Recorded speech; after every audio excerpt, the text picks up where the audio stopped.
Central university का निरीक्षण किया है और थोड़ा अधिकारियों को निर्देश भी दिए हैं, क्या कहेंगे?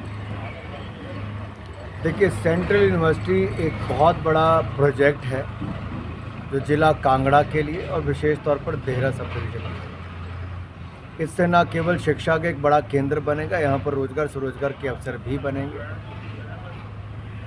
मेरे अनुमान के अनुसार जितनी तेज़ी से काम होना चाहिए उसमें हम पीछे हैं।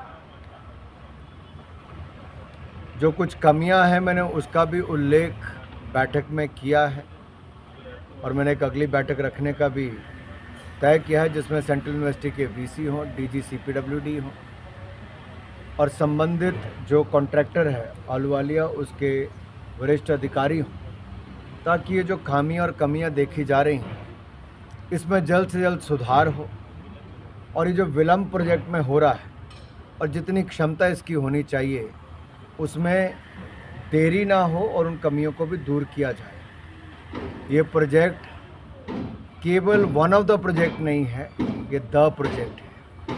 यानी कि इस प्रोजेक्ट का इस पूरे क्षेत्र के लिए बहुत बड़ा महत्व है, पूरे प्रदेश के लिए।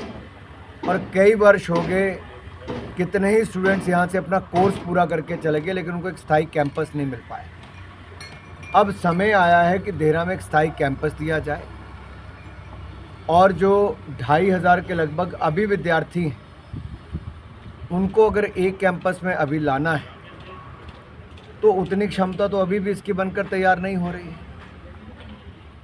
और उतनी क्षमता कब खड़ी होगी? तो मैंने पूछा है, जो नदारद यहाँ से वीसी महोदय भी रहे मेरी 2 मीटिंगों में, अगली बार मैंने निर्देश दिया कि उनको उपस्थित रहना होगा।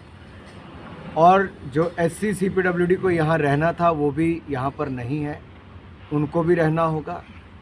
और ऐसा ही जो अलग अधिकारियों की जिम्मेदारी है उनकी जिम्मेदारी हम तय करेंगे ताकि किसी तरह की कोताही इस प्रोजेक्ट में ना हो। अधिकारियों को लताड़ लगाएगी, मोर अकाउंटेबल करने की ज़रूरत थी और हम इनकी जवाबदेही तय करके ही रहेंगे। अधिकारियों को लताड़ लगाएगी ये सर? आज लताड़ की बात नहीं है, यहाँ जवाबदेही तय करने की है, क्योंकि इस प्रोजेक्ट में इनिशियली मात्र 250 करोड़ ही मंजूर हुआ था। मैंने व्यक्तिगत रूप से माननीय प्रधानमंत्री नरेंद्र मोदी जी से बात करके, जब मैं वित्त राज्य मंत्री था, हमने इस बजट को 250 करोड़ से बढ़ाकर 500 करोड़ करवाया।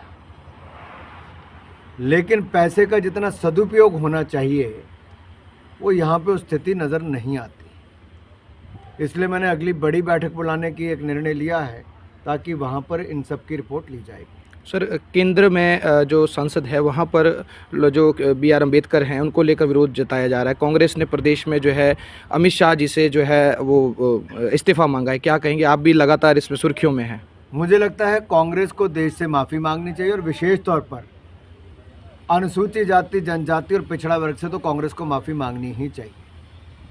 SC ST OBC विरोधी सदा कांग्रेस रही है।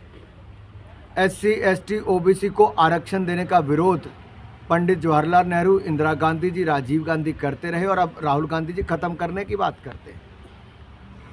डॉक्टर भीमराव अंबेडकर जिन्होंने संविधान बनाने में बड़ी भूमिका निभाई, उनको चुनाव हरवाने के लिए खुद 2 बार रैली करने पंडित नेहरू गए, उनको चुनाव हरवाने का काम किया, उनको राजनीति से बाहर किया। और लेडी माउंटबेटन को पत्र लिखकर खुशी व्यक्त पंडित नेहरू ने की थी कि अब अंबेडकर उनकी जो टीम है मंत्रिमंडल की उसका हिस्सा नहीं होंगे। और यही नहीं, पंडित नेहरू ने अपने लिए भारत रत्न ले लिया, इंदिरा जी ने अपने लिए भारत रत्न ले लिया, राजीव गांधी जी को कांग्रेस की सरकार ने भारत रत्न दे दिया। लेकिन इतने वर्षों तक गांधी नेहरू परिवार ने डॉक्टर भीमराव अंबेडकर को भारत रत्न नहीं दिया। ये भाजपा समर्थन वाली सरकार थी जिसने भीमराव अंबेडकर जी को भारत रत्न दिया। और नरेंद्र मोदी जी के प्रधानमंत्री बनने के बाद पंच तीर्थ ये मोदी सरकार ने बनाए, नागपुर, मऊ, मुंबई, दिल्ली और लंदन में हज़ारों करोड़ रुपए खर्च करके पंच तीर्थ हमने बनाए। 26 नवंबर को संविधान दिवस मोदी सरकार ने मनाना शुरू किया और चर्चा भी इस पर शुरू की। और संविधान सदन, सेंट्रल हॉल को नाम भी मोदी सरकार ने दिया। इसी संविधान सदन में डॉक्टर भीमराव अंबेडकर की पोर्ट्रेट लगाने के लिए भी कांग्रेस ने विरोध किया था, मनाही की थी। ये है कांग्रेस का असली चेहरा जो अंबेडकर विरोधी है, अंबेडकर से घृणा करती है कांग्रेस, और SC ST विरोध तो उनका पहले से ही नजर आया। OBC कमीशन को संवैधानिक दर्जा भी दिया तो नरेंद्र मोदी की सरकार ने दिया। प्रदेश सुक्खू सरकार ने 2 साल का जश्न मनाया बिलासपुर में सर। नाकामियां, असफलता, भ्रष्टाचार और वादा खिलाफी, इसके भरे 2 साल थे। इसका जश्न मनाते हैं, मातम मनाते हैं, लेकिन ये जनता के सामने सारे विषय आए हैं। भ्रष्टाचार में घिरी हुई उपलब्धियां ना होने का जो 2 साल रहे, और वायदों के लिए लोग इंतज़ार करते हैं कि कब पूरे होंगे। मुझे लगता है अभी भी कुछ समय है, कुछ तो कीजिए। सर, CU कैंपस का निर्माण कब तक पूरा होने का अनुमान है? ये तो अगली बैठक में ये लोग कोई अपनी डेट देंगे, क्योंकि अभी तक इनका पहला चरण भी अगले साल जुलाई में इनकी डेट है जो पहला चरण पूरा होगा।